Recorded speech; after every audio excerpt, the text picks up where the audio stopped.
তওবা কাকে বলে, ঠিক আছে না, এটা আপনাদের সামনে একটু আলোচনা করি।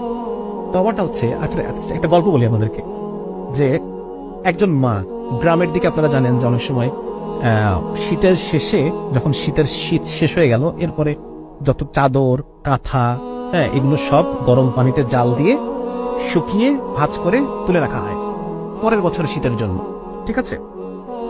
তো এরকম একটা সিনারিও চিন্তা করেন যে একজন মা রান্নাঘরে পানি জাল করছেন কাপড় মানে কাঁথাগুলো ধোয়ার জন্য বা সিদ্ধ করার জন্য। তো এমন সময় সেই মায়ের হয়তো টয়লেটের প্রয়োজন হয়েছে বা অন্য কোনো কিছুর জন্য উনি কি মনে হয়েছে উনি চলে গেছেন সে কাজটা করার জন্য। ওখানে পানি কিন্তু টকবক করে ফুটছে। এমন সময় তার 2 বছর বয়সী বাচ্চা, সে টুকটুক করে হাঁটতে হাঁটতে হাঁটতে হাঁটতে এসে সেই গরম পানির মধ্যে পড়ে গেছে, পড়ে গিয়ে মরে সিদ্ধ হয়ে ভাসতেছে, ঠিক আছে। এখন ওই মা রান্নাঘরে প্রথম পা দিয়ে চুলার দিকে, মানে ওই পাতিলের গরম পানির যে পাতিল, সেই ডেকচি, সেদিকে তাকিয়ে এই মায়ের প্রথম ফিলিংসটা কি হবে? এই মায়ের প্রথম ফিলিংসটা কি হবে? হায় আমি কি করলাম, ঠিক না? এই মায়ের এই চুলার দিকে তাকিয়ে তার প্রথম যে ফিলিংস, হায় আমি কি করলাম, এটাকে বলে তওবা।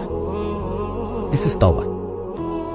এই মা তার বাকি জীবনে যদি আরো 80 বছর বাঁচে, সে আর কোনোদিন ওই দরজা খোলা রেখে যাবে না।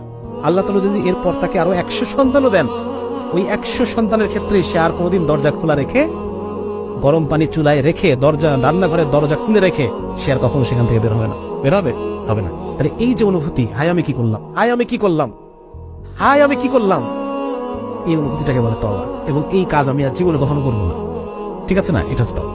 তো আমার এই তওবা, এই অনুভূতি, আমি যদি আল্লাহর সাথে, যতবার আমার গুনাহ হবে আমি আল্লাহর সাথে অনুভূতি করি, আল্লাহ তাআলা আমাকে মাফ করে দেন।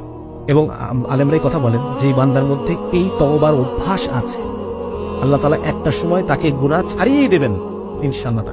আল্লাহ তাআলা আমাকে ছাড়ার পরিবেশ তৈরি করে দেবেন, ছাড়ার পরিবেশ তৈরি করে দেবেন, আমার জন্য গুনাহ করাকে কঠিন করে দেবেন।